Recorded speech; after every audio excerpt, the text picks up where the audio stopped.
Larry, good to see you. Great topic today. The secrets to maximizing your Social Security as a couple. Social Security claiming strategies for married couples can be more complex because you need to consider spousal benefits and survivor benefits, which we will get into. But first, Larry, I want to know, what is the most important consideration when deciding when to claim Social Security if I am married?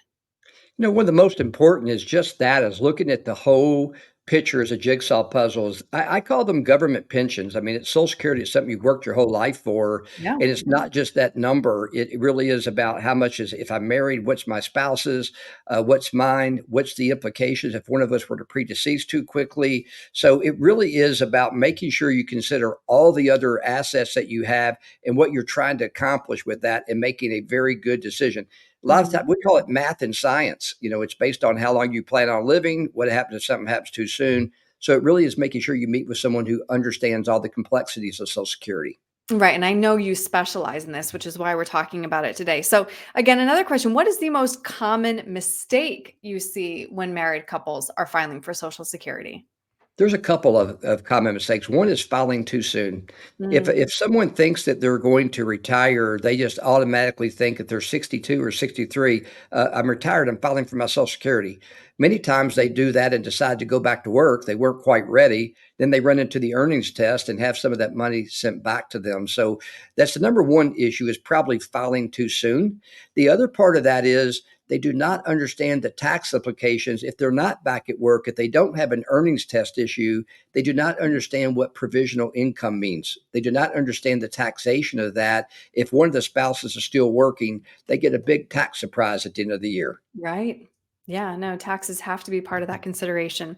So, what if one spouse is working and the other is retired? How does that change the equation? What if both are retired?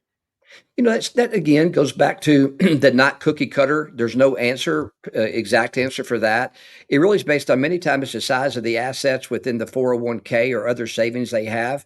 It could be on their how healthy they are. If both spouses are healthy, it could be a good decision based on if one of these spouses' earnings is quite a bit higher. They could take that knowing.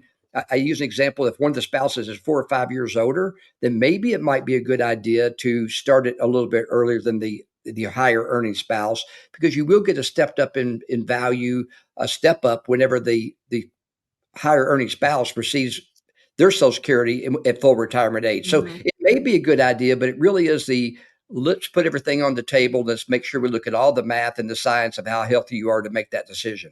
Right. So, again, wrap this up with explain, please, spousal benefits and survivor benefits.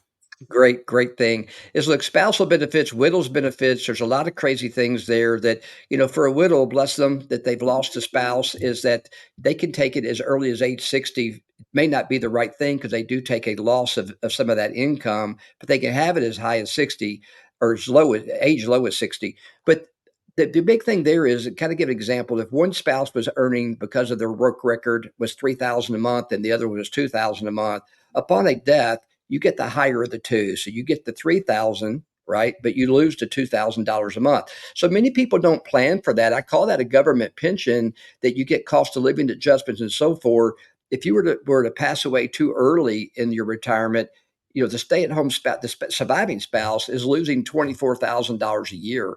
So they need to Mhm. have some kind of plan in place, whether it's a life insurance, something to protect that pension and protect that retirement for the other spouse. Mhm.